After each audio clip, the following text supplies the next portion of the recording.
On this trip, I travel with my family to the Kgalagadi on an incredible 10-day photographic adventure.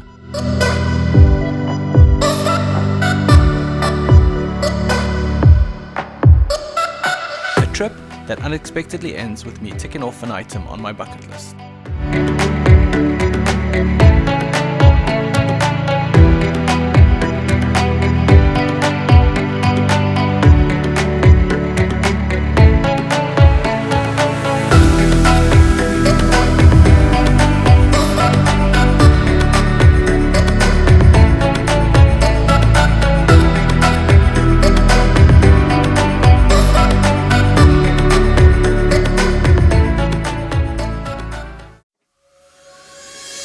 It was the Easter school holidays and the perfect opportunity to take my family with me to one of my favorite new places to explore and photograph. The original plan was 10 straight nights at Cheetah. Later we would realize what a mistake this was, and well, you'll have to continue watching to see how this trip turned into my favorite one so far.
The first day entering the park is always exciting. We left the campsite a bit later than I was hoping for after getting all the camera gear and drinks ready and deflating the tires. I wanted to do the full Lower June loop and slowly meander while we adjust to the slower pace of the park. We had missed most of the good light already, but still managed to come across some great sightings on the morning drive.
afternoon, I decided to go back up to the Alba Riverside, remembering the many leopards we saw during our afternoon drives here last October.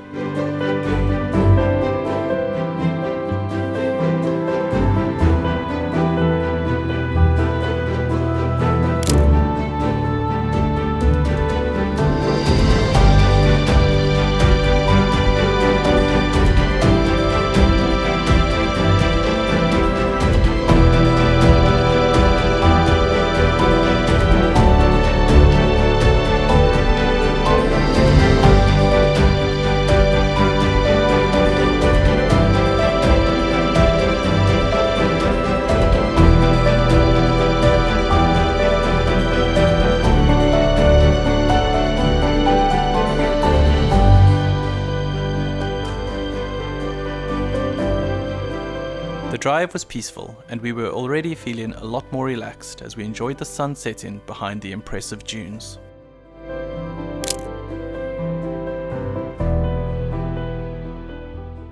The plan for today was to make it up to Dikborskolk and picnic for a late breakfast. However, we forgot to put in fuel when we left camp and had to drive all the way back to fill up.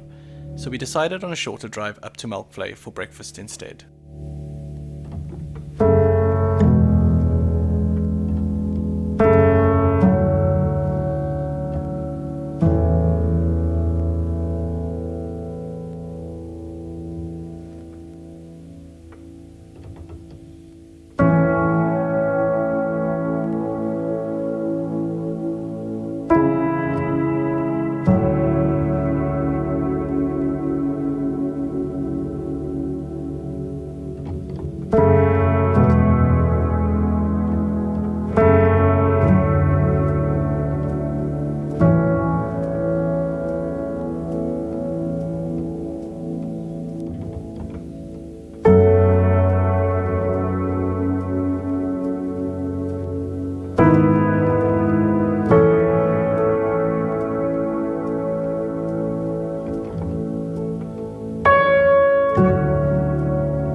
It's the second day here in the Kgalagadi, and I'm parked under one of the most famous trees in the park. We used yesterday mostly as a warm-up day, where I set up all the camera equipment, we finished setting up camp, and we did a few small drives around the Tweerivieren area. The game viewing is very tough at the moment. It's quite dry, even though we're at the end of the rainy season. And yeah, we haven't been able to see much. We did get a lion yesterday, but it was a very far sight and it was a 1 out of 5. We were on a dune and we had to look across to the other dune on the other side of the riverbed where the lion was sitting under the tree.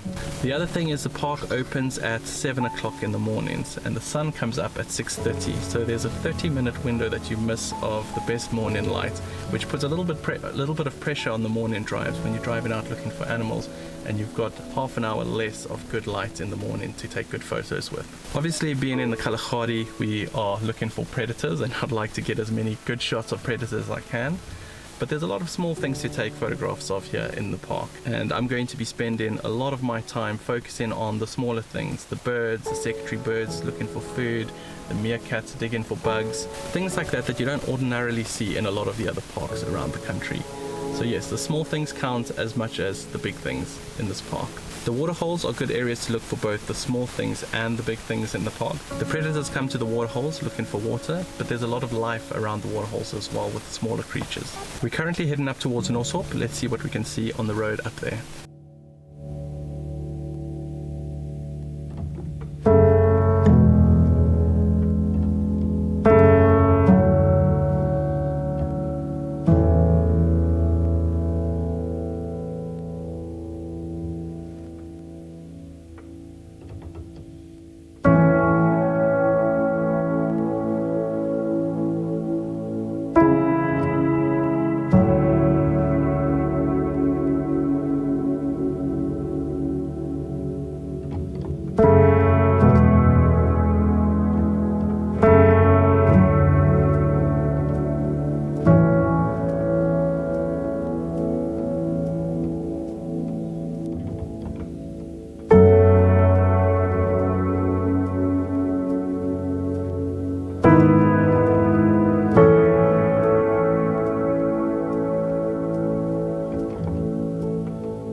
This afternoon we decided to do a loop around the lower section of the park, so we went up towards Nosop and then we came across on the lower June road, and we're currently here at the Kgalagadi picnic spot. We just stopped for a loo break and we're going to be heading back down to Cheetah on the Mata road. Game viewing has been quite slow. I had a goal that I set at the beginning of our trip to take 100 photos every single day, and yesterday and today I have really struggled to be able to take that many photos.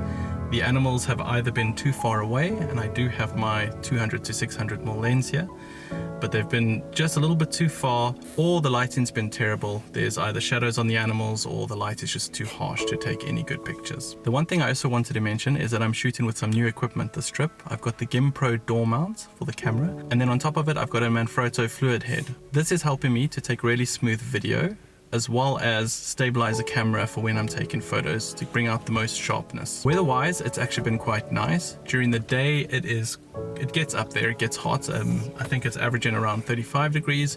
Yesterday was 41 degrees, at least the car was telling us it was 41 degrees. And you know, that is sometimes it's actually quite nice, because in the middle of the day when it's hot and the animals are hiding, we can just go chill by the pool, which has been pleasant. And during the night, the worst thing for me is sleeping in a hot tent, or in a hot trailer in my case. And the nights it gets quite cool, and it's a comfortable bedtime. We've got 1.5 hours now until the gate closes, and we're going to head back towards Cheetah and hopefully see something on this road back.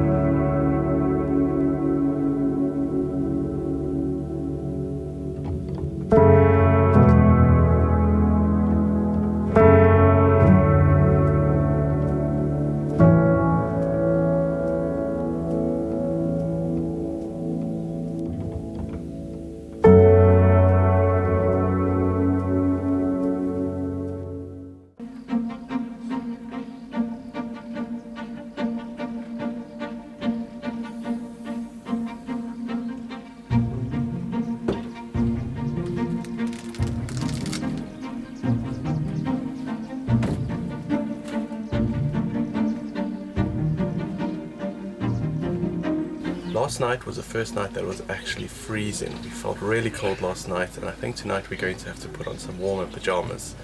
The plan for today is to head again towards Nosop, but do what we didn't do yesterday and make it all the way up to the upper June road. Plan then is to either go across to Mata side or just come back the same road that we went up. We'll have to see how things go, how the game viewing is, and what the timing is like by the time we get up there. I think we're also going to have some food up there, probably a late lunch. And I'm going to go ahead now and pack some things for us to eat when we get to the picnic spot up there.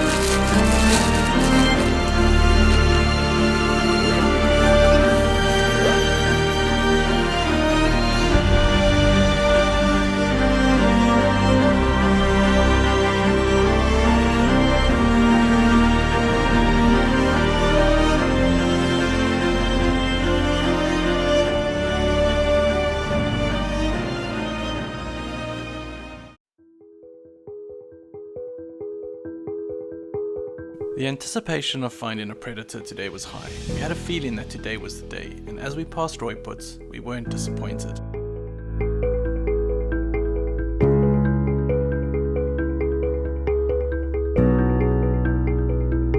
It was pandemonium and chaos in the vehicle as we watched the cheetahs pass by us on the left and head towards a shady spot near the dune.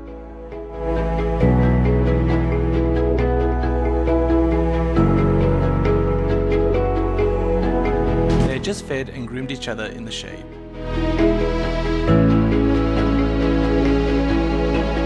We watched as an inquisitive jackal followed the scent of blood and interacted with one of the cheetahs.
drive proved to be a drive of missed opportunity.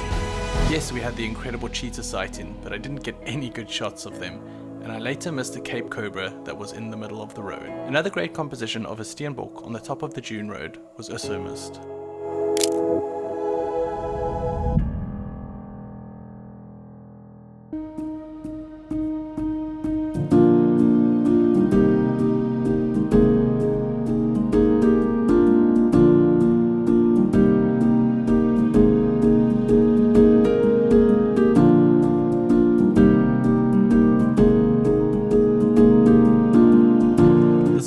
That incredible cheetah sighting on the road up to Northorpe. So what we've decided to do is take the same road this afternoon, and we've got 3 hours before gates close. We're going to take an hour and a half up. We're going to take a leisurely drive nice and slow and look for all the small things on the way up, and then another hour and a half on the way back to Tweerifieren.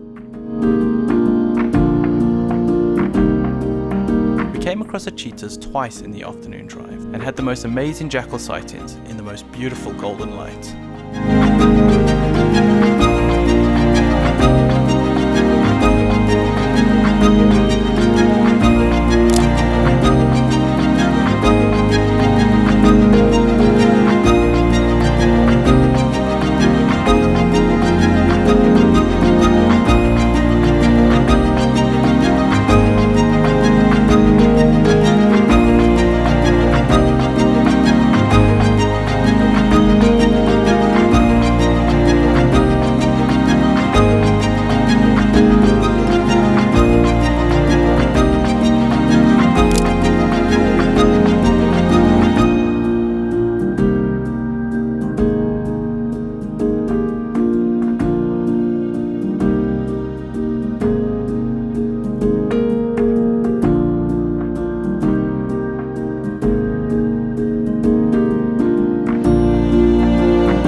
By day 3 in any game reserve, you've adjusted mentally to being in the park. Time has slowed down and you start noticing things. The rush of the city has been left behind, and there's a feeling of being at home in nature.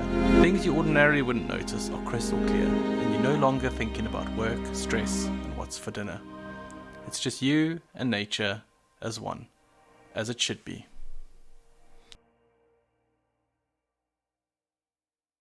In the next episode, we meet a new friend who offers us a camping experience like we've never had before. Our luck changes and the predators start to show themselves. Don't forget to subscribe to my channel so that you don't miss it.